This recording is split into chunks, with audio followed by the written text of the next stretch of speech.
ये लुंडी सुथण दी जमात आई बाबा ये जुमला ना आख्या करो।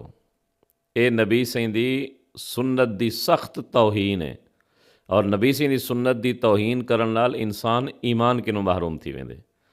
नबी पाक सल्लल्लाहु अलैहि वसल्लम दा इरशाद है सही बुखारी शरीफ दे अंदर, मा असफल मिनल काबैन मिनल इज़ार फ़िन्नार, कि तुहाडी तहबंद तुहाडी चादर तुहाडी शलवार दा जेड़ा हिस्सा गिट्टें को लुकाई खड़े, जितना हिस्सा गिट्टें के तले शलवार विच लुकिया होया है ये हिस्सा क़यामत वाले जहाड़े जहन्नम दी भाए जलसे।